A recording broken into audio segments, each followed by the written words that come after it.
చెరువు దానికి సంబంధించిన ఇక్కడ మంచిర్యాలలోని హమాలివాడలోని పోచమ్మ చెరువు మత్తడి పక్కన చెట్ల మొదలలో అక్రమార్కులు 2 చోట్ల గండి కొట్టారంట. సో ఇక్కడ కూడా గండి కొట్టారు మంచిర్యాల హమాలివాడల. ఆ మత్తడి పక్కన గండి కొట్టడంతో చెరువులో నిండిన సగం నీరు వృధాగా పోయింది. చెరువు విస్తీర్ణం రెవెన్యూ రికార్డుల ప్రకారం 5 ఎకరాలు ఉండగా నీటిపారుదల శాఖ రికార్డు ప్రకారం 64 ఎకరాలు ఉందంట. సో 64 ఎకరాలు ఇక్కడ 6 ఎకరాలు ఎట్లా చూసుకుంటే ఎంత దీని చుట్టూ ఉన్న ల్యాండ్ ఎంతవరకు కబ్జా గురైంది? ఈ లెక్క ప్రకారం చెరువు శిఖం భూమిలో 100కు పైగా ఇళ్ళు ఉంటాయి. వర్షం నీరు ఖాళీ చేయడానికి 2 చోట్ల గండి కొట్టారంట.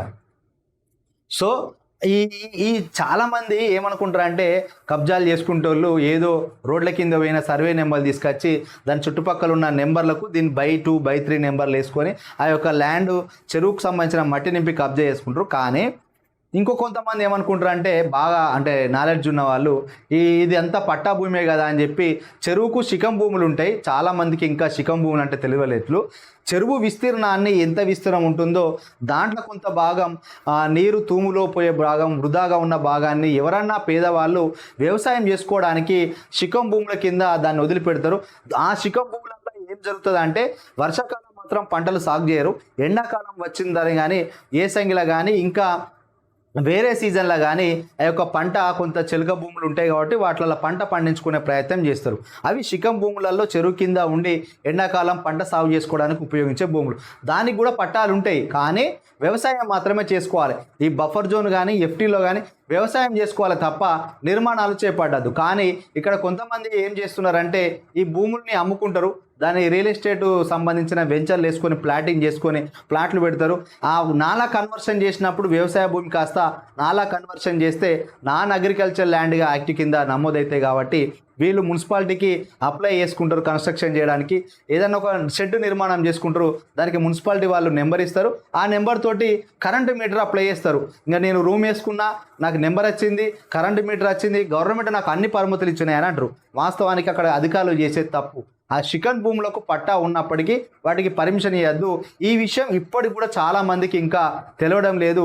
సో దాన్ని దృష్టిలో పెట్టుకొని ఈ తప్పులన్నీ అధికారులు చేస్తున్నారు. మరి ఆ శిఖం భూములలో వ్యవసాయం చేసే వాటిల్లో కన్స్ట్రక్షన్ చేసే వాళ్ళు కూడా ఆలోచించాలి. ఇది ఎఫ్టీఎల్ పరిధి బఫర్ జోన్ అని కొట్టివేయడం కాదు. అసలు చెరువు శిఖం భూములలో అసలు వ్యవసాయమే చేసుకోవాలి. అది కూడా ఎండాకాలంలో చేసుకోవాలి. వర్షాకాలంలో కూడా వ్యవసాయం చేయడానికి వీలుండదు. కానీ చాలామంది వందల ట్రాక్టర్ల మట్టి 100 లారీల మట్టిని తీసుకొచ్చాడ పోసి 64 ఎకరాలు ఉన్న చెరువులను కాస్త 6 ఎకరాలు తీసుకొచ్చాలంటే ఒక అట్లా రియల్ ఎస్టేట్ వ్యాపారాలు చేసే వాటి వలనే ఈ విధంగా జరుగుతుంది. కొనుక్కున్న సామాన్లకు మాత్రం ఇబ్బందులు. మత్తడికి గండి ఆక్రమణలే దండి అంట. ఇక్కడ రెవెన్యూ నీటిపారుదల శాఖ అధికారుల నిర్లక్ష్యం ఆక్రమణదారుల వరంగా మారింది. మంచిర్యాల పట్టణం మధ్యలో ఉన్న పురాతన రాముని చెరువు శిఖంలో హైటెక్ సిటీలో పోచమ్మ చెరువు శిఖంలో అమాలివాడ సూర్యనగర్లో మరికొన్ని నీళ్లు నిర్మించారు. వర్షాకాలంలో చెరువులు నిండినప్పుడు ఇళ్లలోకి వర్షపు నీరు చేరుతోంది. అందుకే అక్రమంగా చెరువు మత్తడికి గండి కొడుతున్నారు ఆరోపణలు వ్యక్తం అవుతున్నాయి. జిల్లా ఉన్నతాధికారులు స్పందించి శిఖం భూములకు హద్దులు కేటాయించి అందులో చేపట్టిన అక్రమ నిర్మాణాలను తొలగించాలని ప్రజలు కోరుతున్నారు. ఈ రియల్ ఎస్టేట్ వెంచర్లను చెప్పుతోని కొట్టాలి. మరి చెరువు శిఖం భూములను ఎందుకు కబ్జా చేసి వెంచర్లు చేసి అమ్ముతున్నారు? కొనుక్కున్న కంటే ఎఫ్టీఎల్ తెలియదు, బఫర్ జోన్ తెలియదు, శిఖం భూముల గురించి తెలియకపోవచ్చు. కానీ సిగ్గుచరం ఉండాలి కదా. అధికారులు ఎందుకు పర్మిషన్లు ఇస్తున్నారు? మరి బుద్ధి జ్ఞానం లేదా? గడ్డి తింటానులా పర్మిషన్లు ఎందుకు ఇస్తాను? నెంబర్లు ఎందుకు ఇస్తాను? మీటర్లు ఎందుకు ఇస్తాను? ఇట్లా సామాన్యుల పైన ఎందుకు ఇబ్బందుల పాలు చేస్తున్నారు? అమ్ముకున్న బిల్డర్ గాడు రియల్ ఎస్టేట్ చేస్తున్నాడు మంచిగా ఉంటాడు. కొనుక్కున్న సామాన్యుడు రెక్కల ముక్కల కష్టం చేసుకున్న సామాన్యుడు మాత్రం రోడ్డు పాలు కావాల్సి వస్తుంది. మంచిర్యాలలోని రామన్ చెరువు సుందరీకరణ పేరుతో గత ప్రభుత్వం హయాంలో 3.5 కోట్ల నిధులు కేటాయించారు. అందులో ఉన్న మురుగునీటిని ఖాళీ చేసి వర్షం నీరు నింపుతామని ఏడాది కిందట మత్తడికి గండి కొట్టారు. అక్కడ ఇంతవరకు సుందరీకరణ పనులు పూర్తి చేయలేదు.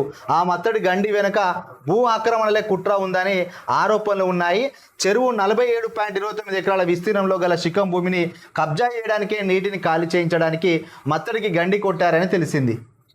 ఇటీవల అధికారులు ఆ మత్తడి గండిని మూసివేసిన పనుల్లో నాణ్యత పాటించకపోవడంతో మత్తడి గోడ మధ్య నుంచి నీరు వృధాగా పోతుందంట.